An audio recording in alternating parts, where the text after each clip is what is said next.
Welcome to FamilyPreneur, the podcast for parent entrepreneurs raising kidpreneurs. It's time for your weekly dose of inspiration and actionable tips to build your business and find better balance, all while strengthening your family. And now we'd like to introduce your host. She's my mom and thebomb.com, Meg Brunson. Hello and welcome to episode number 58 of the FamilyPreneur podcast. When I worked at Facebook, we were assigned clients on a quarterly basis because all of the research identifies that it's the best way to ensure profitability, and it's the same reason why I plan all of my marketing efforts in 3-month batches. It's a new year and a new quarter, so if you want to spend less time worrying about marketing your business and more time working in your zone of genius or just playing with your kids, then you need my quarterly campaign planner. This is like 3 resources in one, or something I should be charging for, but I'm not. It is completely free. So go grab your copy today at megbrunson.com/plan. Now let's introduce today's guest.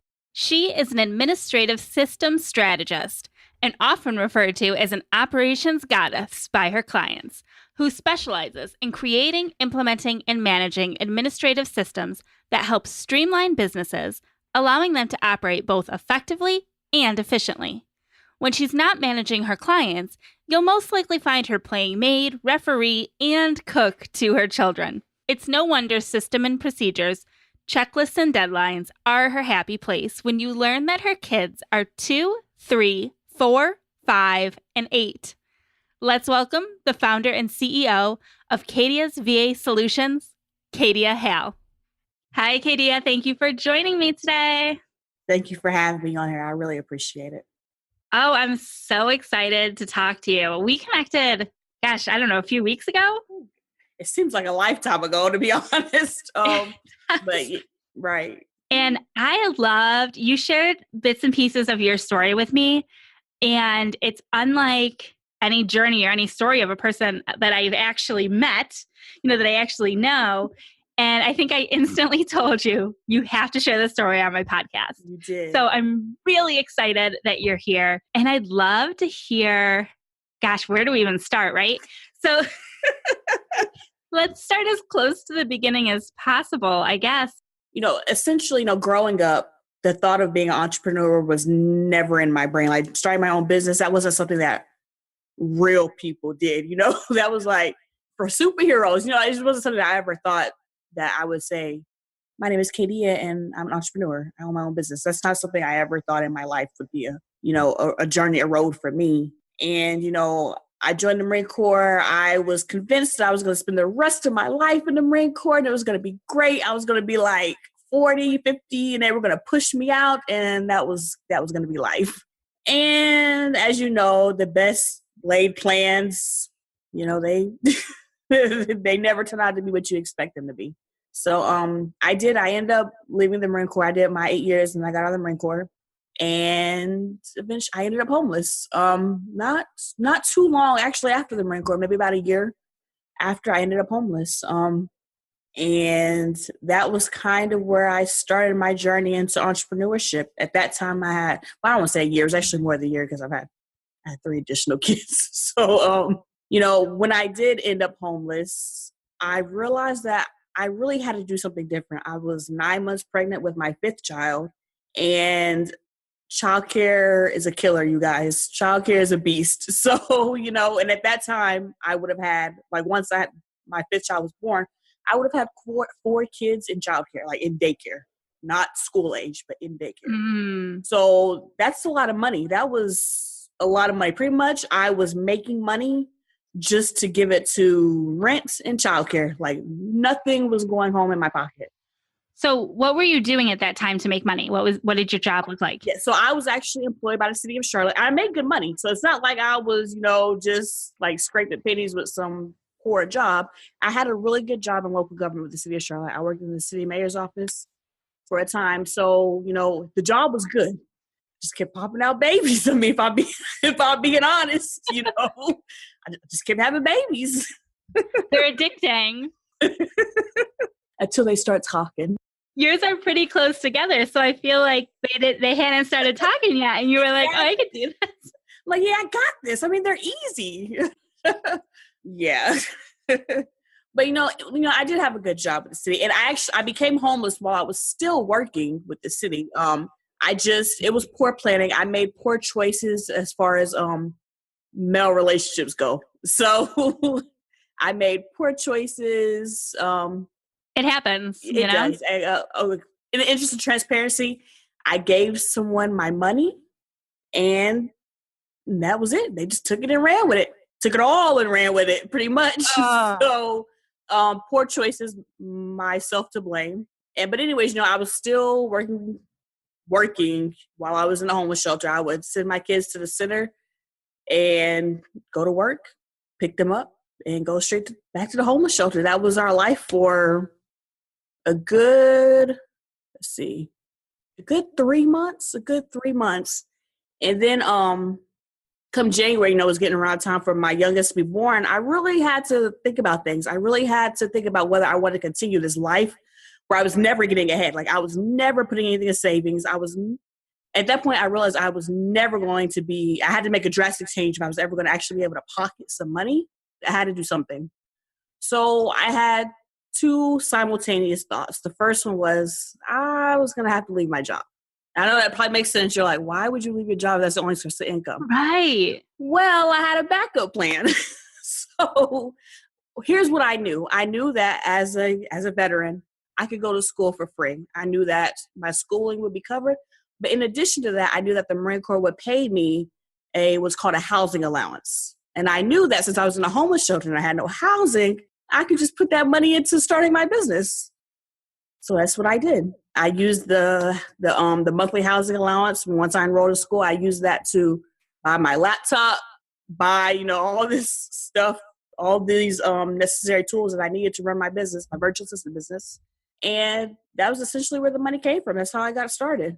So what did you end up going to school for? Oh, and I'm still in school. I have like 2 classes left, you guys. I'm actually working on my bachelor's degree in business administration with a certification in small business management or entrepreneurship or small business management, sometimes a certificate like that. Here's what I would say. I can't remember exactly what the scope of it is, except for as my bachelor's in business administration with a certificate in either entrepreneurship and small business management or small business management in something. All the semantics, Right. What I will say, it's all essentially what I'm actively doing now in my business, running my business. So all of that, I figured if I was going to go to school for something that I didn't necessarily want to go to school except for the money, I might as well use something that I can apply to my business. I know you had that backup plan. Where did that come from? If you didn't have that entrepreneurial influence growing up, I'm wondering what it was that triggered it in your mind that this was a possibility for you. Because it seems like there's a lot. I mean, I can hear all the risk associated with it. So that was a really courageous jump. It was, all my life, I've kind of always worked off backup plans. My backup plans have backup plans. Okay. So my skill in the Marine Corps is being able to assess scenarios and think of outcomes. So I realized, in a moment, I can usually assess, what the possible consequences of what my actions might be. So when I made the decision, I want to say quit my job. Well, I guess quit. Essentially, I quit it. When I made the decision to quit my job, I was aware of what the consequences would be, but I was already in a homeless shelter. So for me, it was like, what else could go wrong? I mean, I literally had nothing to my name except for maybe like a couple suitcases of my kids' clothing. I had a week's worth of clothing for me, and I brought all my kids' clothes. So, there was no low point for me. At that time, I didn't even have a car, so we would take a public transportation. So there was really nothing I had to lose. I absolutely had nothing to lose. So I was like, what else? I mean, why not? It was essentially a why not? Why not? And that's what I did. I remember sitting down on my little bed. So in the homeless shelter, there's like 2 areas. There's like this mass area for everybody, and then the veterans have their own special spot where it's kind of like a low budget hotel room is what I'll call it.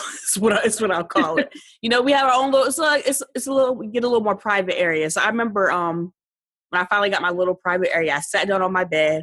I was like, okay, I'm going to map out what I need to get this business up and running. And I decided on administrative support business because I've done administrative support my whole life. I love it. It's what I do. It's what I love.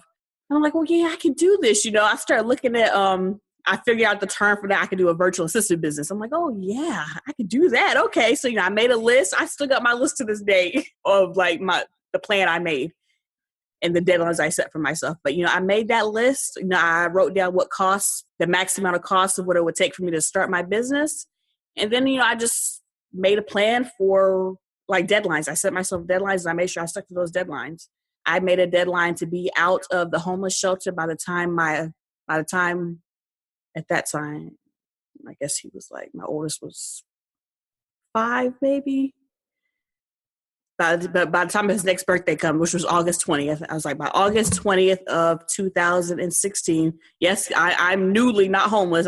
It's about to be 2 years soon. So it's not like I've been, in the game for a long time. But I remember I said by August 20th, I need to be in my own house.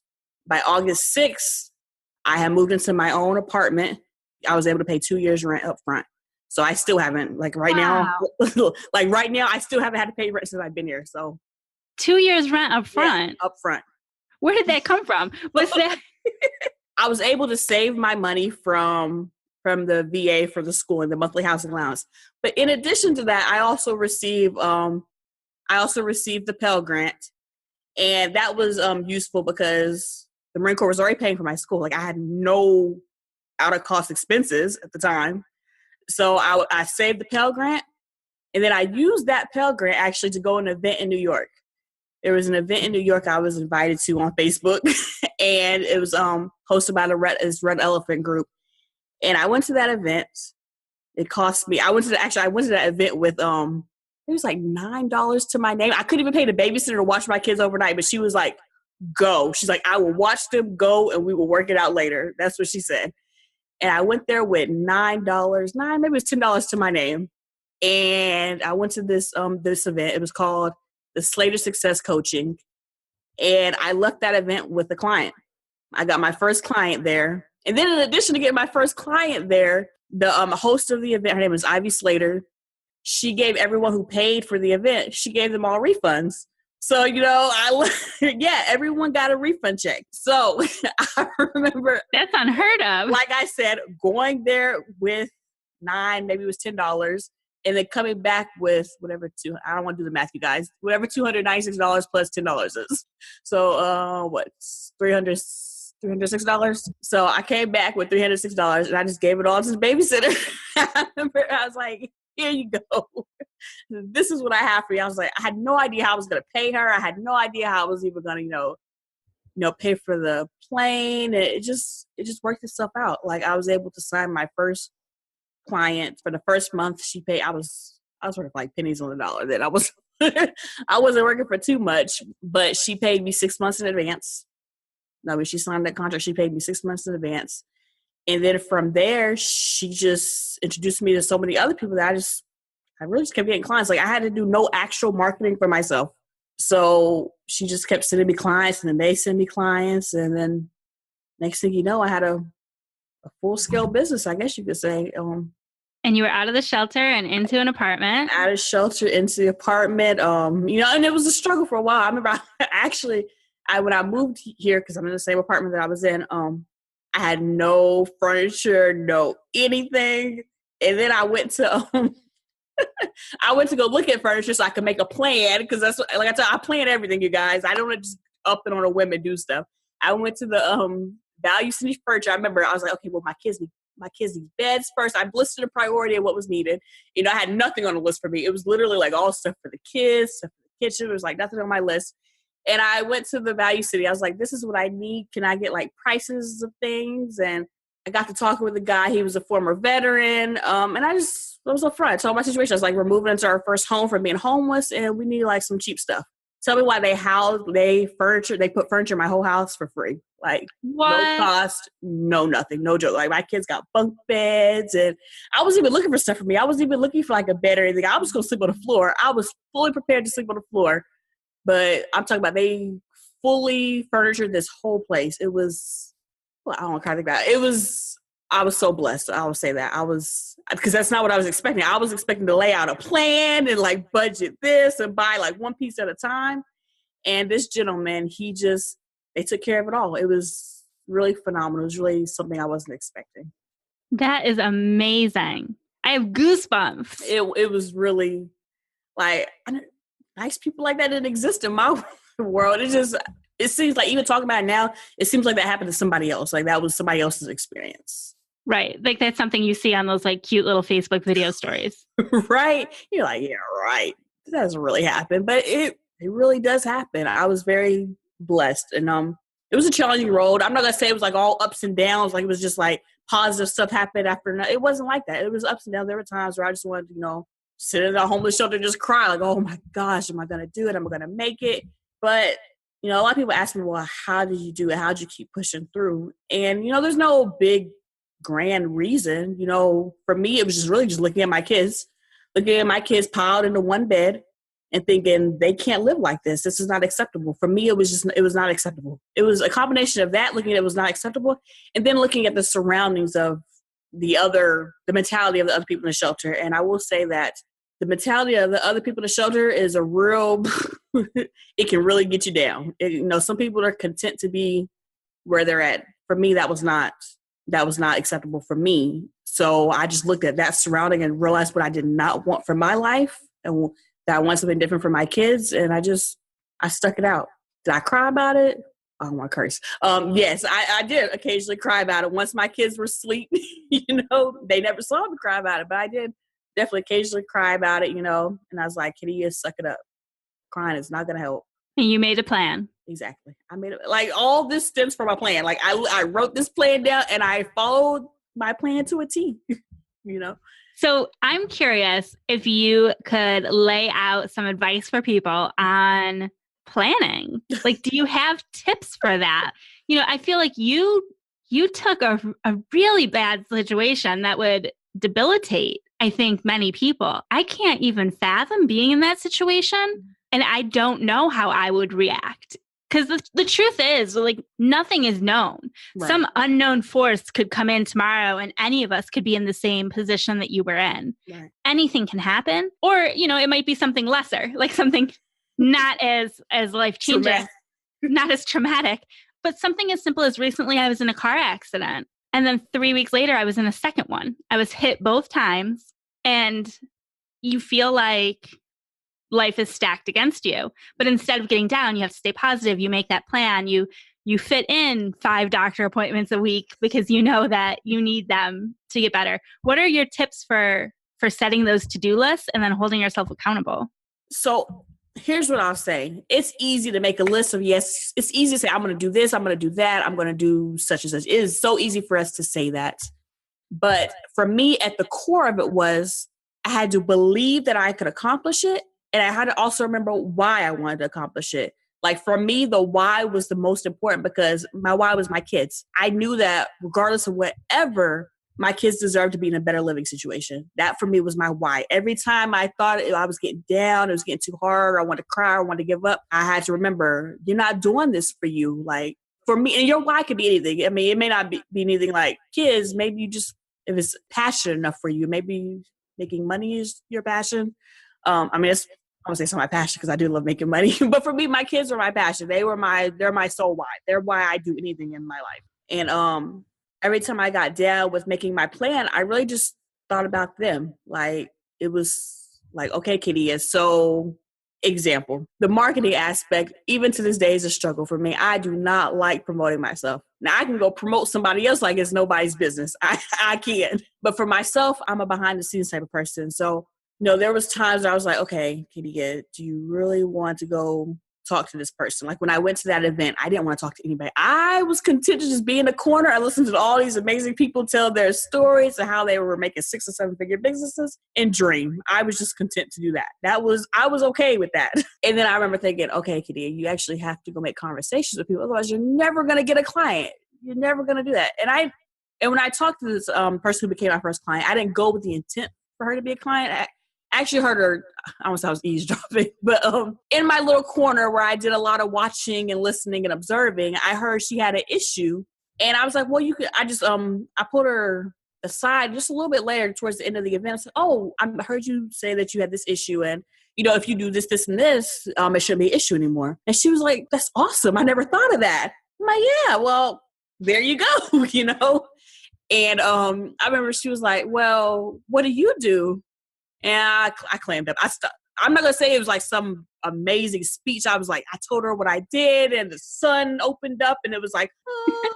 It was not like that at all. When I tell you I stumbled over my words, I had no idea what I did. It was probably the worst elevator pitch in the world. It was just atrocious, and I would never want to repeat it. It was horrible. But she was like, I remember she was like, calm down. What do you do? And I told her, I was like, I'm a virtual assistant. I love the administrative side of the back end of businesses. I love just helping support people do administrative tasks. She's like, great. Just pause right there. I need your help. Like, that was how our conversation went. She's like, I need your help. And I was like, really? Like, you need my help? And I remember saying to myself, oh, thank God I spoke to her.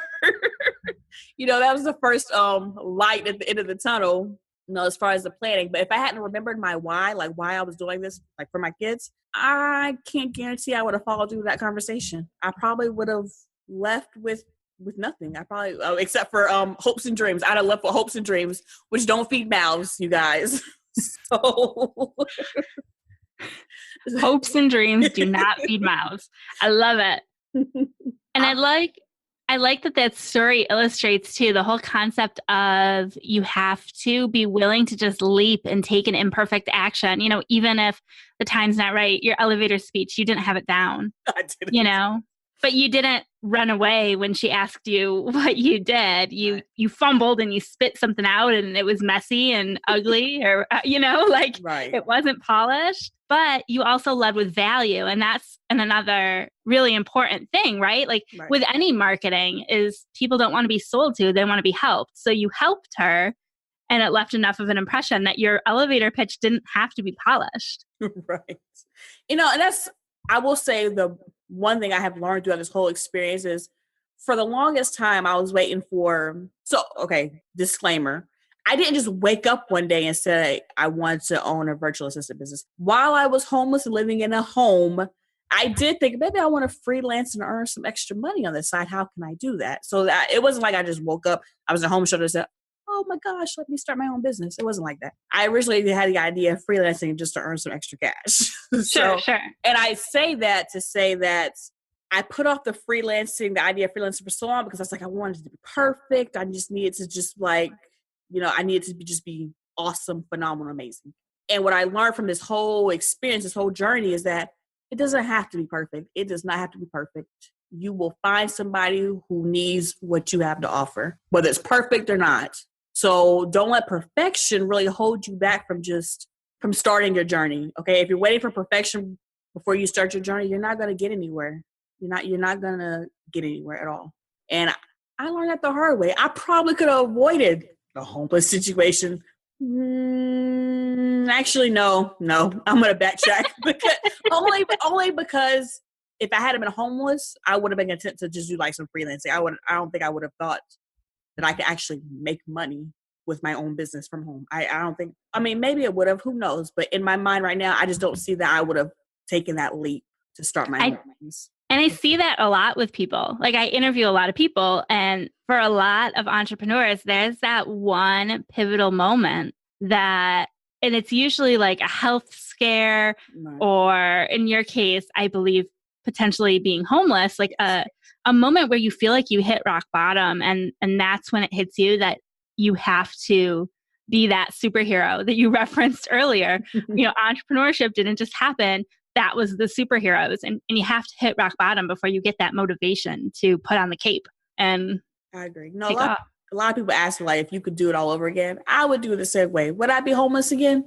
Absolutely. Absolutely. I know people are like, she's crazy. Really? I don't think I would have learned what I know today if being homeless if that hadn't happened to me. I cannot say I would have learned the skills that I learned today. It makes sense. It totally makes sense. Now, what about your kids? How old are they now? So my kid. Can you remember? Because I can't always remember. Right. So there's no judgment, but I'm always like, oh boy.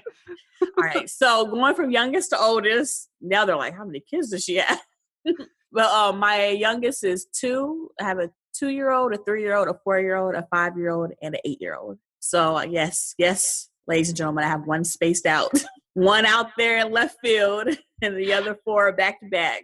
And I'm the same way, but with 3 back to back and 1 a little out. Okay. And can you tell me a little bit about what are they picking up on from this journey? Like, they've obviously been through it with you, but they were young. I mean, They still are young. Yes. But have they picked up on anything from the entrepreneurial journey? If you ask them, they'll tell you that I work too much. That's essentially what they picked up. But while I can't say what my youngest ones have picked up because they, they're like they just flow with the wind. But what I hope I've conveyed to them, what I hope I've been able to, to pass on or whatever to them is that, just to not give up and to just keep striving, not to let your situation get you down. Because, at the end of the day, I'm not my situation. It's how I handle my situation that has made me. So hopefully, I passed on the will to them to, just keep pushing through, just keep striving to be better, to do better. I feel like everyone should always strive to be better, to do better, just as a part of society. I mean, I know that sounds probably vague, but I truly do that. I feel like it's my mission to always do better, to always be better. And I think that's a perfect segue. Can you tell us a little bit about the movement that you've recently started? Because I mean, it's very rooted in that concept. It is. And so my latest movement is, I'm so latest, but it's called the Boss Moves Movement. And it's really about, it's geared for women. It's about women just taking a stand and making these major moves, and not necessarily in their business, but, also in their life, in the community, just to have that support, that community of people who are supporting you in whatever movements, whatever major moves that you're making in your life, in your business, and in your community. So, and that's what it's about. I mean, it's about making those major moves. It's not what I consider a major move. It's whatever you consider a major move for you. I love that. Making an impact, making a difference. And like you said before, it sounds vague. Maybe in one sense it's vague, but it's really like globally applicable. Like if everybody had that thought and whatever it means to them, it doesn't even matter, because if everybody was following that line of thinking, like the whole world would be lifted up. Exactly. I truly believe that. And obviously, I mean, the whole world is not going to have that line of thinking, but maybe one day let me be naive and think that maybe one day in the future. Well, and the more and more people that you impact, like that's the thing. You're right. Like there's always going to be those like sour apples or whatever you want to call them. We'll call them sour apples. That's probably appropriate for. But if the majority of people even are on that path, then it's going to drown out the negativity. It's going to be impactful. I feel like we have a responsibility to try to be positively impactful, because you could be impactful and it not be not be positive.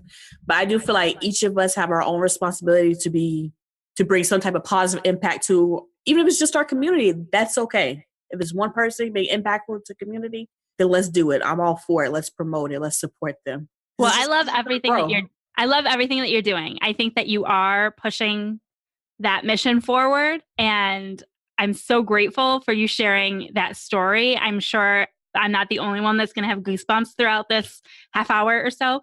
It's an amazing story. And I just think that you've done a great job. And I just imagine that your kids are getting that message. And I think that you need to write a book. And I think that I've got all these plans for you. You're not the only one. Can you share with us, where can people learn more about you, connect with you, work with you? Yes. So you should definitely connect with me on social media. That's the best place. You can primarily reach me at either, you can search Khadya Hale. I'm sure it'll be written somewhere. Or Khadya's VA Solutions, which is my primary business, my administrative support service business. I'm on Facebook, Instagram. Let me go down the list. Facebook, Instagram, Twitter, LinkedIn, all those special places. Definitely social media if you want to call. My kids are waking up, ladies and gentlemen. So if you you want to call me, I can be reached at 704-517-6590, and I respond to all messages. So, well, I will put all of the links in the show notes so that people can just go right there if they want to get those links, make it nice and easy to find you. And I want to thank you again for being with us today. thank you. Bye. Bye. You'll find all of the links mentioned in this week's episode and the show notes at megbrunson.com/58. Last week, we met Beth Griffith. Beth is driven by connecting people to products, services, and experiences. That is the proverbial light at the end of the tunnel in their darkest hour. And so she teaches women the financial mindset, marketing, and branding strategies that help women business owners to actually get what it is that they sell into consumers' hands. She runs a 6-figure business and is opened a co-working center in Mesa, Arizona called She Works Here, where she teaches workshops and provides resources and space for women to succeed in business.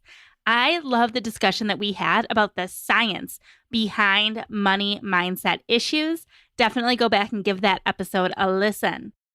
Next week, I am excited to welcome Sapna Shah. She is a mom of triplets and the founder of We Go Kids. She is on a mission to take an emotional intelligence approach to everyday parenting by delivering innovative content and products to real parents raising world changers. And we're all raising world changers here, right? You definitely don't want to miss that midweek mastermind with Sapna Shah. And between now and then, you can catch our Family Friday and Marketing Monday episodes on their respective days as well. Have a great week, and we'll talk soon. Bye. Do us a favor. Share this podcast to a friend. It's like my mom always says, sharing is caring.